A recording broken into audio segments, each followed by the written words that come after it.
एक बयान बहुत वायरल हो रहा है जिसको लेकर घमासान मचा हुआ है कि आप कह रहे हैं कि महाकुंभ के अंदर जाने वाले लोग पाप करने वाले होते हैं। क्या कहें? नहीं, मैंने कहा कि जिन्होंने पाप किए हैं, मैं यहाँ जहाँ रहता हूँ उससे 50-60 किलोमीटर पे हरिद्वार है और हम बचपन से ये सुनते आए हैं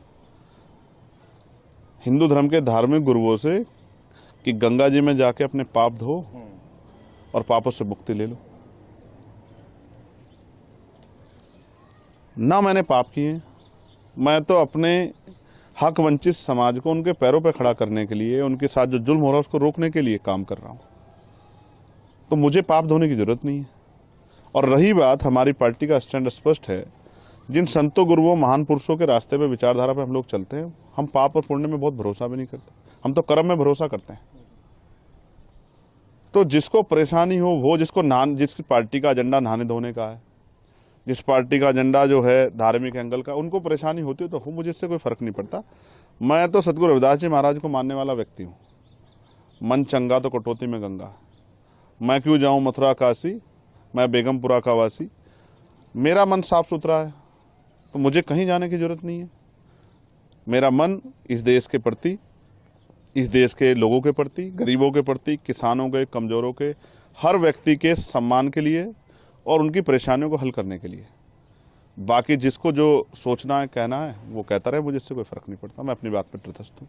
वहाँ इतने मंत्री, साधु संत और मुख्यमंत्री, खुद प्रधानमंत्री को न्योता मिल गया, तो वो सब जा रहे हैं, तो क्या वो सब पापी हैं? देखिए, मेरी बात सुनिए। जब वो वहां जा रहे हैं और आपने याद दिला दिया, तो मैं मुख्यमंत्री जी से कहूंगा, प्रधानमंत्री जी से, जब वो जाएं तो इलाहाबाद में जो लाशें कोरोना काल में हमने देखी थी, उन लोगों के लिए भी जिनका अंतिम संस्कार भी नहीं करा, उनके लिए भी प्रार्थना कराएं।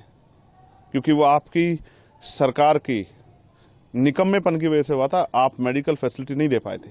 जिन लोगों को चिता नसीब नहीं हुई, क्योंकि हिंदू धर्म में तो कहा जाता है कि उनको अग्नि जो है उनके पार्थिव शरीर को मिल, जिनको नहीं मिल पाई उनके लिए भी प्रार्थना कर लेना, अगर आपकी आंखें खुल जाएं। तो मैं तो स्पष्ट तौर पर कहना चाहता हूं सरकार को और मुख्यमंत्री जी को कि जितना पैसा उन्होंने इस कुंभ में लगाया, अगर उतना पैसा वो इस प्रदेश की चिकित्सा, शिक्षा और रोजगार देने में नौजवानों को लगाते, तो बहुत सारे लोगों के परिवारों के आंसू सूख जाते, बहुत सारे लोगों को न्याय मिल जाता, बहुत सारे लोगों को आगे बढ़ने का अवसर मिल जाता। उसमें तो सरकार फेल दिख रही है। नहीं तो सीधा सीधा मंत्री, कई सारे लोग कह रहे हैं कि महाकुंभ पर जो इस तरह की बात कर रहे हैं चंद्रशेखर, वो कौवा है, बाग में बैठे हुए कौवा हैं, जबकि सब लोग कोयल की भाषा बोल रहे हैं। अब ये सरकार इंसानों की रखवाली नहीं कर पा रही, पशु पक्षियों की क्या रखवाली करेगी? मैं स्पष्ट तौर पर कहना चाहता हूं कि सरकार फेल है।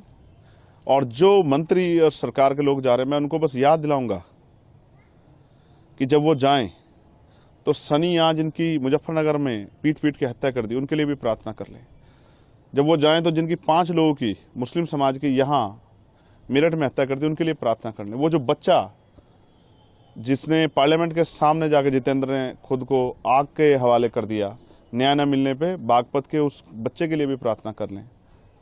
जब वो जाएं, अमन जिसकी पुलिस ने पीट पीट के हत्या कर दी लखनऊ में, उसके लिए भी प्रार्थना कर लें। रामचंद्र मौर्य जिसकी पीट पीट के अभी लखीमपुर खीरी में हत्या कर दी है, उसके लिए भी प्रार्थना कर लें। 69 शिक्षक भर्ती के बच्चों को उनका हक मिल जाए, उनकी फाइल खुल जाए, उसके लिए भी एक बार वो सोच लें। जो महिलाओं पर अन्याय अत्याचार हो रहा है, उसके बारे में भी सोच लें। किसानों के जो बुरे हाल है, किसान, हमारे नेता दल्लेवाल जी बैठे हैं जीवन मरण के बीच में, अपनी समस्याओं को लेकर किसानों, उनके लिए भी सोच लें। इस पे तो ये निकम्मी सरकार कुछ सोच नहीं रही है। तो इनका एजेंडा जो है नहाने धोने का और धार्मिक एजेंडा, इन पे मैं कुछ कहना नहीं चाहता। इनको जो कहना है कहें, लेकिन जनता इनको आने वाले समय में सबक सिखाएगी। तो अगर चंद्रशेखर को निमंत्रण मिलेगा तो क्या महाकुंभ में जाएंगे? देखिए, आपने सवाल के बीच में ये भी कहा कि कई धार्मिक गुरुओं ने भी इस पर टिप्पणी की है, और मैं विज्ञानवादी व्यक्ति हूँ, मुझे हंसी आती है। मैंने देखा कि जब हम वर्ल्ड कप खेल रहे थे क्रिकेट का, तो यहाँ बहुत सारे हवन यज्ञ हुए और फिर भी हार के आए। मैंने ये देखा कि एक संत ने कहा कि हम ऐसा हवन यज्ञ करेंगे इस बार कि पाकिस्तान नक्शे से बाहर हो जाएगा। तो उनसे कहूंगा कि चाइना के लिए भी कर लेना। और अगर इस तरह से, पाकिस्तान में तो हिंदू भी रहते हैं जिनके लिए आप रोज चिंता करते हो, तो उनको भी, उनके जीवन को भी समाप्त करना चाहते हो नक्शे से हटा के, इन्हीं एक संत ने कहा कि मरे मुलायम काशी राम, प्रेम से बोलो जय श्री राम। आप ऐसे लोगों को मैं ना संत मानता, ना उनकी भाषा को संत वाली भाषा मानता। संत का मतलब होता है जो मानवता के लिए जिए, जो सुख सुविधा को छोड़ के जनता को किस तरह से उनके जीवन में समस्याएं खत्म उसके लिए जिए। यहाँ तो सुख सुविधाएं लोग ले रहे हैं और अपने आप को बहुत बड़ी बड़ी बातें करते हैं, लेकिन सच तो कुछ और है।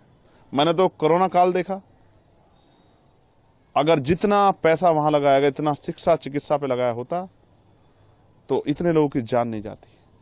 और ये सब चीजें सरकार की देख रेख में, और कम तो बहुत जल्द जल्द आता है। फिर भी हमारे देश में कोरोना जैसी महामारी आ गई, इतने लोगों की जान चली गई, लॉकडाउन लग गया, मजदूरों की इतने लोगों की जान चली गई। तो मेरा काम है अपने संतों गुरुओं महापुरुषों की विचारधारा को लोगों तक पहुंचाना।